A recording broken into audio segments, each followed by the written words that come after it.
Kundalini. Have you probably heard this word at least once? To be precise, it is probably completely alien to people living ordinary life in society. Meanwhile, in a certain world, the word you first encounter is Kundalini, and it is considered the most important word there. And now I would like to talk to you about Kundalini and its world. You may wonder, does something like this exist in this world? But such phenomena do exist in and around you. They have not changed since the beginningless past and will not change forever and ever. For this is the only truth in our world created by reflections and illusions. When one's body and thoughts and etheric, spiritual, body are sublimated to a transparent and pure state, the truth reveals itself, manifesting itself in the chaotic mixture of phenomena of our world.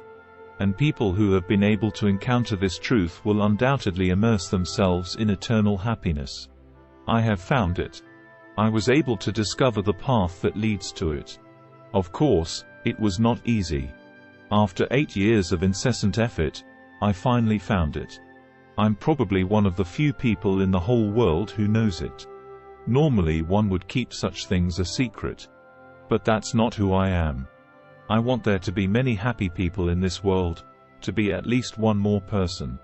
That's why I took up my pen, to make it known to so many people. Oh, there's one more thing I forgot. Before I begin, I need to ask you one thing. Are you happy now? Or is there room for doubt and worry in your life? Those who are beginning to watch these videos will have to forgive me for asking this question. I ask it because these videos have the power to radically change the life of the person who studies them. I would like these videos to be viewed by those who are not satisfied with themselves or with their lives. I would like you to be sure to find out what true happiness is. If, on the contrary, you are happy now, I think you should not watch them.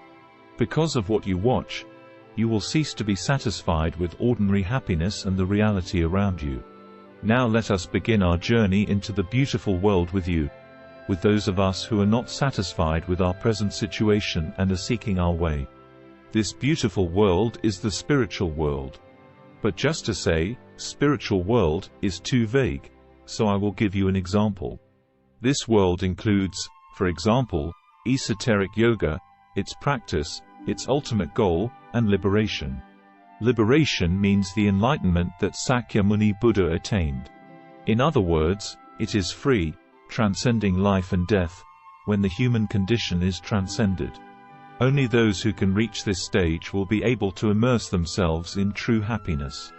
Sakyamuni Buddha was truly great. Through rigorous practice, he attained liberation. His noble teachings have passed through the ages, reached the people of our time, and for many of them have become spiritual sustenance. We should not, however, think that the liberation he achieved is anything special. After all, liberation can be attained by anyone. Anyone who engages in spiritual practice can attain a state of absolute freedom and true happiness.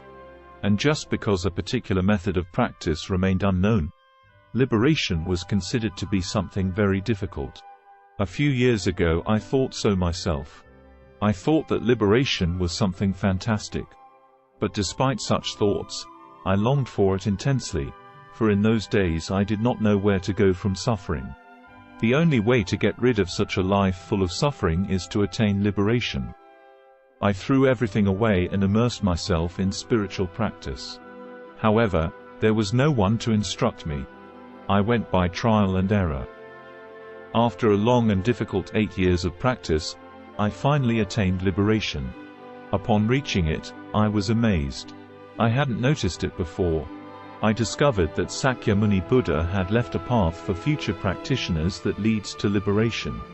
And that path is, without a doubt, the law of the stages of emergence of the 12 conditions. Since this teaching is quite well known, it is probably known to many.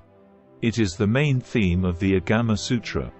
In other words, it is the teaching of Sakyamuni Buddha, put together by his high disciples soon after he left this world and entered nirvana.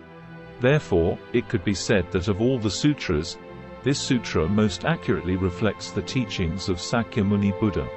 But the problem was that so far no one had been able to understand the profound meaning of its teachings. Although translations existed in my country, they were all rather superficial. The moment I reached liberation after going through a lot of suffering, I was able to realize what this great sage of the past wanted to say. Sakyamuni Buddha wanted to leave a specific method of practice by which one would surely attain liberation. However, no one understood him. And now I am the only one who has been able to understand it. Since it is so, I will once again spread the law of the stages of emergence of the 12 conditions throughout the world, revealing its true meaning. My intention grew stronger and stronger. If I could, based on my own experience, reveal the meaning of the law of the stages of emergence of the 12 conditions, it would be my most valuable gift to those who aspire to liberation. I am certain that the fulfillment of this task is one of my life's purposes. Nothing begins without awakening the Kundalini. Earlier I mentioned that the most important thing is the Kundalini. Now I will explain what Kundalini is. Kundalini is a spiritual energy capable of lifting a person's consciousness into higher dimensions. All humans have this energy, but it is dormant. If you aim to achieve liberation, you, first of all, have to awaken this energy. This is what is called Kundalini awakening. Sakyamuni Buddha achieved liberation by continuing to practice after the Kundalini awakening. It was the same for me. After the Kundalini awakens and the 6 yogas are perfected, ultimate liberation is attained. These 6 yogas are as follows: Yoga of Warmth, Yoga of Bardo, Yoga of Dreams, Yoga of the Illusory Body, Yoga of Light, Yoga of Consciousness Transference, Yoga of Achievement. The higher the level of yoga, the higher the dimension the chakra is associated with. I came to this understanding as a result of my practice based mostly on Indian yogic scriptures. In other words, my understanding is based on my experience. To my surprise, the Kagyu school of Tibetan Buddhism, as I later learned, also holds this view. Tibetan esoteric Buddhism is said to nurture the greatest number of attainers. Doesn't this mean that the ways of practice leading to the highest goal, liberation, are ultimately the same everywhere? The chakras control the supernatural forces and determine the spiritual level. The term chakra was first used here, and I will explain it now. Chakras are spiritual centers located in certain parts of the body that everyone has. There are 7 main chakras, but in ordinary people, they are dormant and not activated. They become active as Kundalini rises through spiritual practice. If we compare the chakras located in the lower and upper parts of the body, the higher they are, the higher dimensions they are associated with. The siddhi, or supernatural abilities that yogis possess, are also governed by the chakras. If we compare them to the aforementioned 6 yogas, we get the following. 1. Yoga of Warmth corresponds to Svadhisthana chakra. 2. Yoga of Bardo, Manipura chakra. 3. Yoga of Dreams, Anahata chakra. 4.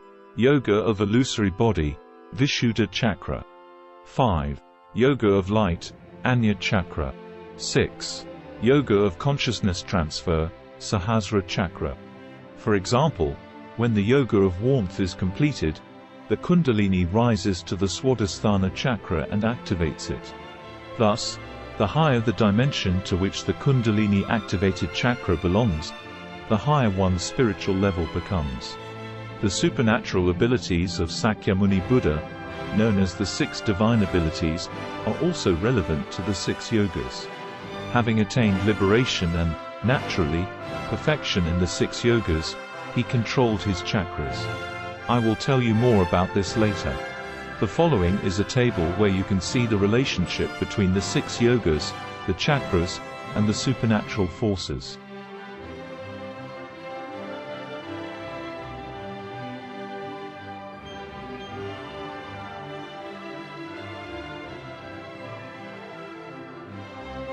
This is not a commercial project.